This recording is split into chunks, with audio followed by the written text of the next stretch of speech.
In this video, I want to look at how to set a clear mission and vision for your team.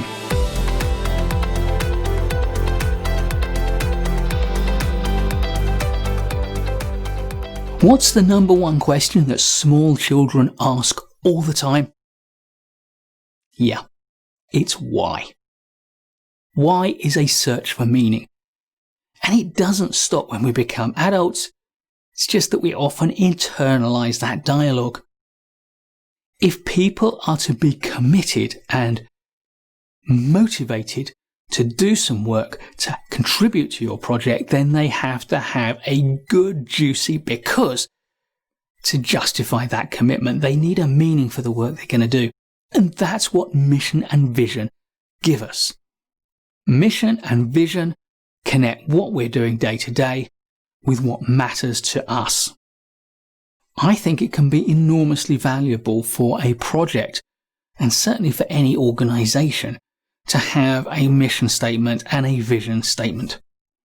And I'm going to suggest to you a 5-step process for developing a mission and vision.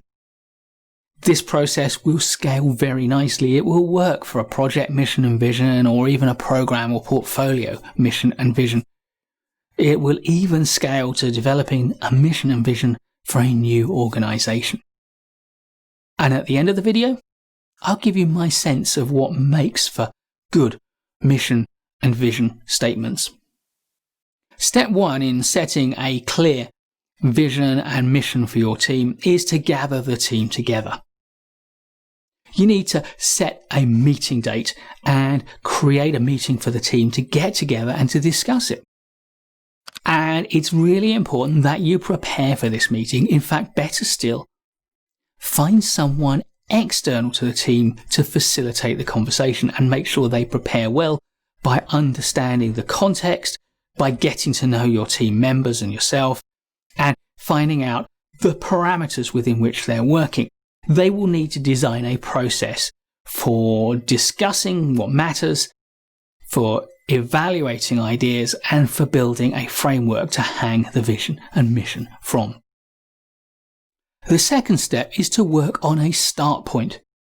There are a few very simple questions that you need to ask of the team and to really understand deeply the different answers that arise and to start to build consensus about what aspects of those answers really matter to the team. The first questions describe what the team aspires to achieve. When you ask the team, what do you want? You're really inquiring into their sense of what their mission is. And when you ask the question, where are you going? You're really asking about their sense of vision. And the next questions deepen your understanding. Whom do you serve? Asks questions about the people we're doing the project for and who will benefit from it. And when we ask the really difficult question, why are we doing this? We're really inquiring into what the benefits are, what the value is that will accrue from the project. With this data gathering over, we need to craft some form of outline that will inspire the majority of your team. And it's important at this third stage that you are not trying to please everybody. You're not looking for some simple lowest common denominator statement that everyone can easily buy into. Now, it would be great if you can come up with a vision and a mission that everyone does endorse. But don't do that at the cost of being suitably ambitious. At this stage, you are not looking for beautifully crafted sentences or paragraphs. What you're looking for is some key phrases, some pictures even, some diagrams, some sketches, some adjectives, some nouns, some words that really capture the essence of what your vision is and what your mission is. The fourth stage is then to gain commitment to that. And remember, here you are gaining commitment to the ideas, to the essence, not to a specific set of words. If you try to craft a mission statement or a vision statement with a large group of people, it will be messy, it will be ugly, and it probably won't succeed. You need to deputize a small group, having gained the commitment, to take away all those ideas and to come up with draft versions that they can then test with the team subsequently and further refine. And after that testing and refinement process, when you do have your vision statements and your mission statement, step 5 is to embed them.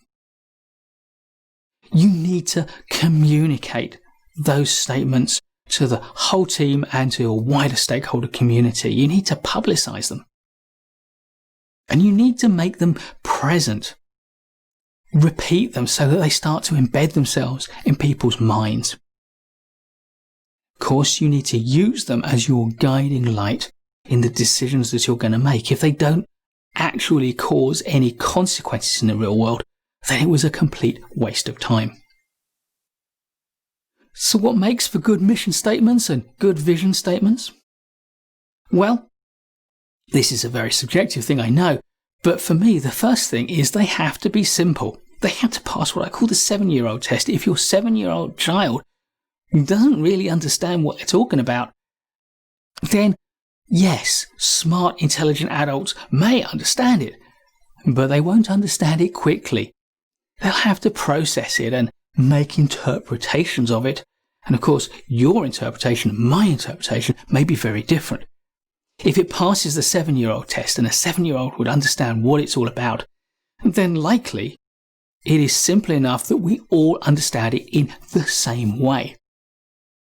And there's another thing I think is important about a vision statement in particular. What is a vision statement if it doesn't conjure up a vision? Craft it in ways that conjure up images, draw pictures in people's minds. Because that's what a vision is. As far as you can within this, make it short, concise, and precise. But more important than anything else, it has to be ambitious. It needs to be bold, but it also needs to be grounded in reality, particularly the mission statement. The vision can take you some way into the future and therefore perhaps not as real as the solidity of your mission. But make it bold, make it ambitious, and if everyone commits to it, or the vast majority of your team commit to it, then you've got something good. Please do give a thumbs up if you like this video. There's loads more great project management content to come, so do subscribe to our channel and hit the notification bell so you don't miss any of it. And I'll look forward to seeing you in the next video.